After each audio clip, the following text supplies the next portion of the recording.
Bharatiya Janata party जिला मुख्यालय में आज प्रेस वार्ता रखी गई। बीकानेर की बात है, जिसमें भाजपा लोकसभा संयोजक सत्यप्रकाश आचार्य की उपस्थिति में जिला प्रवक्ता अशोक प्रजापति ने कांग्रेस से बीकानेर लोकसभा प्रत्याशी गोविंदराम मेघवाल पर आरोप लगाते हुए कहा, लोकसभा बीकानेर के कांग्रेस प्रत्याशी गोविंदराम मेघवाल ने अपने नामांकन पत्र में जो शपथ पत्र दिया है तथा आपराधिक मामला का रिकॉर्ड कॉलम में उन्होंने शून्य लिखा है और शपथ पत्र में भी किसी प्रकार का आपराधिक मामला लंबित होना नहीं बताया है। जबकि राजस्थान हाईकोर्ट की कोर्ट सर्विस में उन्हें के द्वारा नामांकन पत्र के साथ दिए गए हाईकोर्ट में मामलों के पेज से प्रदर्शित आपराधिक मामलों की संख्या को अगर ई कोर्ट सर्विस की पोर्टल में देखें तो कई मामले ऐसे हैं कि जिनकी तारीख 4 मई 2024,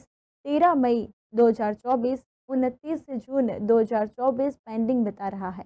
अर्थात अभी भी उनके विरुद्ध न्यायालय में मामले पेंडिंग है, तभी आगे तारीख बता रहे हैं, जिसकी जानकारी उन्होंने अपने शपथ पत्र और आपराधिक मामलों के कॉलम में नहीं दी गई। साथ ही पुलिस की वेबसाइट पर जय जय नारायण व्यास कॉलोनी थाने का जो हिस्ट्री सीटर संबंधी पुलिस की पोर्टल खोल कर देखते हैं तो गोविंदराम चौहान नाम से उनकी हिस्ट्री सीट खुली हुई है।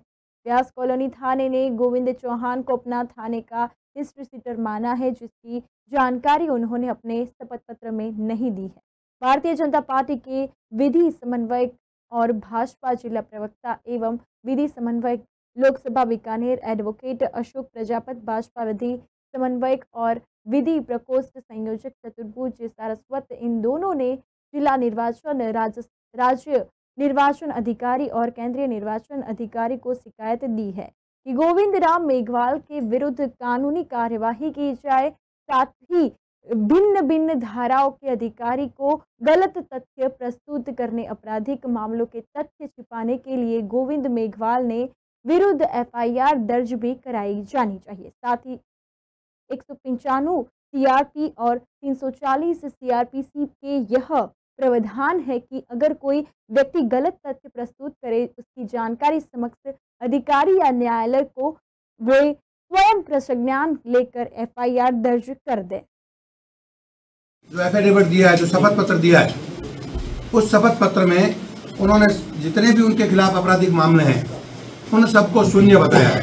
मैं आपको दिखाना चाहूंगा, ये उनका आपराधिक मामलों का सारा ये पत्र है। उसमें उन्होंने सारे अपने आपराधिक मामले शून्य बताए।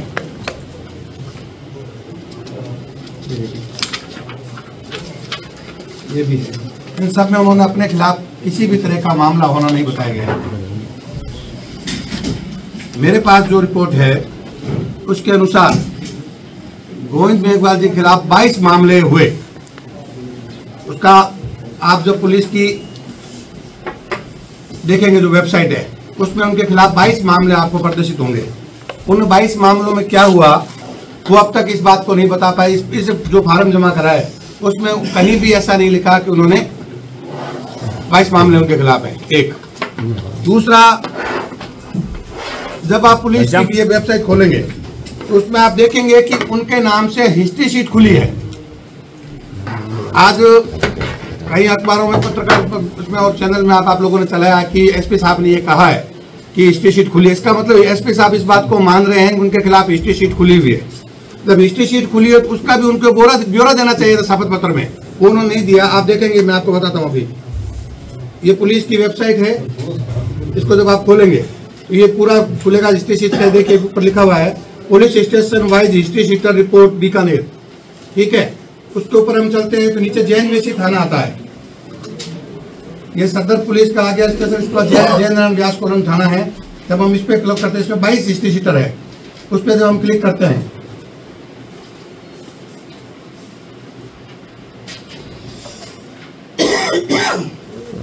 तो 9 नंबर पर गोविंद चौहान लिखा हुआ है। आप देखिए इस पर गोविंद चौहान, पुत्र श्री टीकू राम मेघवाल, 5C89 जैन वेशी बीकानेर। ये एड्रेस जो उन्होंने अपने नॉमिनेशन में दिया है वही एड्रेस इसमें है।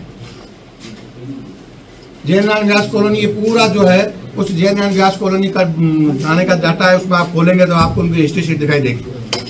हिस्ट्री शीट संबंधी इन्होंने अपनी कोई जानकारी उस एफिडेविट में नहीं दी। ये एफिडेविट मैंने आपको दिखाया, उसमें सारा शून्य लिखा हुआ है। उसके अलावा उन्होंने हाईकोर्ट में एक एप्लीकेशन पेश की कि मेरे खिलाफ जो मुकदमे उनको समाप्त किया जाए। तो हाईकोर्ट ने 5 मुकदमे जो 2017 में थे उनको मिलाकर हाईकोर्ट ने एक करने का आदेश दिया कि इन सारे मुकदमों को एक मानकर उसकी तफ्तीश की जाए।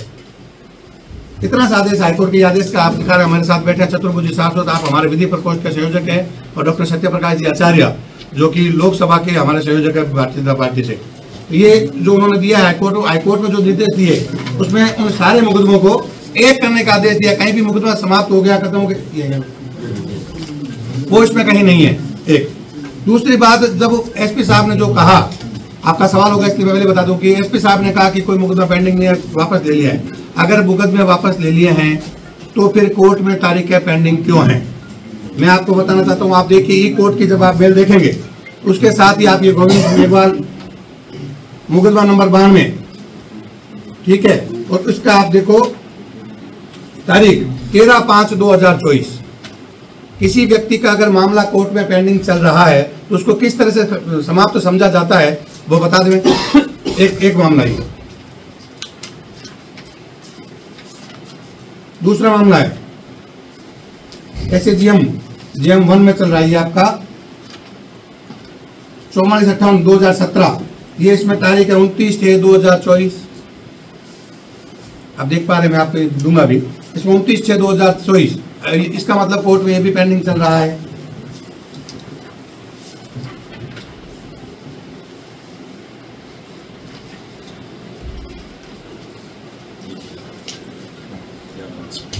एक मामला और है, ये 281/2018। इसमें भी ये देखो तारीख दी हुई है।